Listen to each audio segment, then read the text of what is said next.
நண்பர்கள் அனைவருக்கும் வணக்கம். இன்னைக்கு நம்ம தமிழ் லைப்ரரி சேனல்ல ஆடம்பர வாழ்க்கையை கனவு கண்ட ஒரு பெண் அலட்சியத்தின் மூலம் நடந்த தவறால அவங்க வாழ்க்கையே மாறி போயிடுது. அப்படி என்ன நடந்தது தெரிஞ்சுக்க வாங்க கேட்கலாம். த டைமண்ட் நெக்லஸ். எழுதியவர் கைடி மாப்பசன்ட்.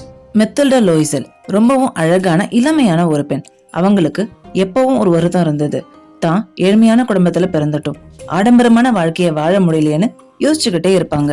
அவங்க திருமணம் செஞ்சுக்கிட்டது மினிஸ்ட்ரி ஆஃப் எஜுகேஷன்ல வேலை செய்யக்கூடிய ஒரு சாதாரண கிளர்க்க தான். அவங்க கணவர் மெரியர் லோயசல் ரொம்பவே நல்லவர். இவங்க சாதாரணமா சமைச்சா கூட ரொம்பவும் பாராட்டி உற்சாகப்படுத்தக்கூடியவர். ஆனா மெத்தில்டா அதை பெருசாவே எடுத்துக்க மாட்டாங்க.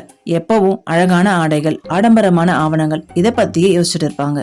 இவங்களுக்கு மேடம் போரஸ்டியர்னு நெருங்கின பணக்கார தோழி இருந்தாங்க. அவங்க வீட்டுக்கு போயிட்டு வந்தாலே மெத்தில்டாவோட மனசு ரொம்ப சங்கடப்படும். அதனால அவங்க வீட்டுக்கு போறதையும் குறைச்சுக்கிட்டாங்க. ஒரு நாள் மெரியர் லோயசல் இன்விடேஷன் கார்டோட வீட்டுக்கு வராரு. அதை தன் மனைவி கிட்ட காட்டி சந்தோஷப்படுறாரு. மினிஸ்ட்ரி ஆஃப் எஜுகேஷன்ல நடத்தப்படுற பார்ட்டிக்கு இவங்களுக்கான அழைப்புதல். தன்னுடைய மனைவி சந்தோஷப்படுவாங்கன்னு அவருக்கு நினைச்சதுக்கு மாற அவங்க அழ தொடங்குறாங்க. என்கிட்ட பார்ட்டிக்கு போட்டுக்க நல்ல ட்ரெஸ் கிடையாது, உங்க பணக்கார நண்பர்கள் கிட்ட இந்த கார்டை கொடுத்துருங்க, அவங்களாவது சந்தோஷமா இருக்கட்டும்னு சொல்லிடுறாங்க.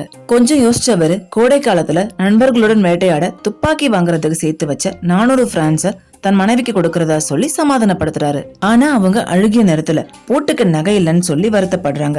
உன்னுடைய தோழி மேடம் போரஸ்டியர் கிட்ட ஒரு நாள் பார்ட்டிக்கு போட்டுக்க நகை வாங்கிக்கோ, பார்ட்டி முடிஞ்ச உடனே அவங்க கிட்ட நகையை திருப்பி கொடுத்துடலான்னு மெரியர் லோயசல் சொல்ல மெத்தில்டாவுக்கு அது சரின்னு தோணுது.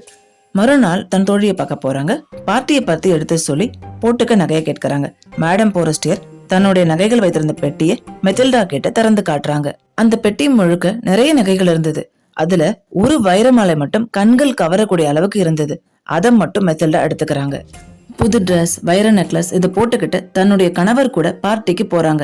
எல்லாருடைய கவனமும் இவங்க மேலதான் இருந்துச்சு. மெத்தில்டா தன்னை மறந்து ரொம்பவே சந்தோஷமா இருந்தாங்க.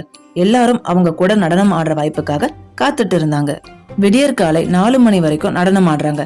பார்ட்டி முடிஞ்ச பிறகு கணவனும் மனைவியும் டாக்ஸி பிடிச்சு வீடு வந்து சேர்றாங்க. வந்த உடனே முகத்தை கண்ணாடியில பார்க்கும் போதுதான் கழுத்துல இருந்த டைமண்ட் நெக்லஸ் இல்லங்கிறத கவனிக்கிறாங்க. கணவன் மனைவி 2 பேரும் அதிர்ந்து போறாங்க. மெரியர் லோயசல் இவங்க போன எல்லா இடத்துலயும் வைரமலையை தேடி பாக்குறாரு. ஆனா நெக்லஸ் கிடைக்கவே இல்லை. வீட்டுக்கு வந்து தன் மனைவி கிட்ட அவங்க தோழிக்கு கடிதம் எழுத சொல்றாரு. அதாவது மாலையோட கொக்கி உடைஞ்சிருச்சு, அதை சரி செஞ்சு திருப்பி கொடுக்கறதா எழுத சொல்றாரு. மறுபடியும் நெக்லஸ தேடி பாக்குறாங்க. 1 வாரம் போகுது. வைர மாலையை அவங்களால கண்டுபிடிக்க முடியல. வேற வழி இல்லாம புது நெக்லஸ வாங்க முடிவு செஞ்சு நிறைய கடைகள் அலைஞ்சு தெரிஞ்சு கடைசியா ஒரு இடத்துல அதே மாதிரியான நெக்லஸ பாக்குறாங்க. விலையும் 40,000 பிரான்ஸ். கடை முதலாளி கிட்ட கஷ்டப்பட்டு பேசி 36,000 பிரான்ஸுக்கு அதை வாங்குறாங்க. சேர்த்து வச்சிருந்த காசு கூடுதலா கடனை வாங்கி அந்த வைரமலைக்காக செலவு செஞ்சிடுறாங்க. அதை கொண்டு போய் மேடம் போரஸ்டியர் கிட்ட மெத்தில்டா கொடுக்கறாங்க. ஏன் இவ்வளவு நாள் ஆச்சுன்னு விசாரிக்கிறாங்க. ஆனா நகை பாக்ஸ் அவங்க ஓபன் பண்ணி பார்க்கல. மெத்தில்டாவுக்கு நிம்மதி ஆயிடுது. அங்கிருந்து வீட்டுக்கு வந்துடுறாங்க. அவங்க வாழ்க்கை இப்ப தலைக்கீழா மாற ஆரம்பிக்குது. கடனை அடைக்கிறதுக்காக தங்கியிருந்த வீட்டை விட்டு சின்ன வசதி இல்லாத வீட்டுக்கு போயிடுறாங்க. வேலைக்கு துணைக்கு இருந்த ஆளை நிப்பாட்டிட்டு தானே மெத்தில்டா எல்லா வேலைகளும் செய்ய தொடங்குறாங்க. மெரியர் லோயிசலும் அதிக நேரம் அலுவலகத்துல வேலை செய்ய தொடங்குறாரு. கணவன் மனைவி 2 பேரும் கடினமா உழைக்கிறாங்க. 10 வருடங்கள் போன பிறகுதான் கடன் பிரச்சனை எல்லாம் சரியாகுது. மெத்தில்டா லோயிசலும் அவங்களுடைய கணவரும் ஆளே மாறி போயிடுறாங்க. மெத்தில்டாவோட அழகும் போயிடுது. ஒரு ஞாயிற்றுக்கிழமை மேடம் போரஸ்டியர் தன்னோட குழந்தையோட ரோட்ல நடந்து போகிறத மெத்தில்டா பாக்குறாங்க.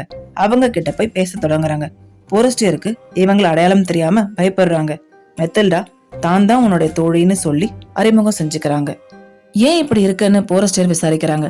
வைரமாலை தொலைச்சதுல ஆரம்பிச்சு அதனால ஏற்பட்ட கடனை அடைக்க 10 வருஷம் இவங்க பட்ட எல்லா கஷ்டத்தையும் சொல்லி முடிக்கிறாங்க.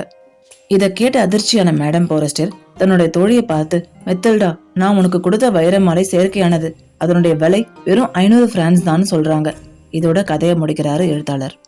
பொய்யான பெருமைக்காக வாழ்ந்த மெத்தில்டா ஒரு நெக்லஸுக்காக தன்னுடைய வாழ்க்கையில 10 ஆண்டுகளை இழந்திருக்காங்க. உண்மைய ஆரம்பத்திலே சொல்லியிருந்தா அவங்க வாழ்க்கை வேற விதமா இருந்திருக்கும். இந்த வீடியோ உங்களுக்கு பிடிச்சிருக்குன்னு நினைக்கிறேன். பிடிச்சிருந்தா மறக்காம லைக் பண்ணுங்க, ஷேர் பண்ணுங்க. முக்கியமா தமிழ் லைப்ரரி சேனலை சப்ஸ்கிரைப் பண்ணிடுங்க. மீண்டும் அடுத்த ஒரு வீடியோல உங்களை சந்திக்கும் வரை உங்களிடமிருந்து விடைபெறும் நான் யாழிசை.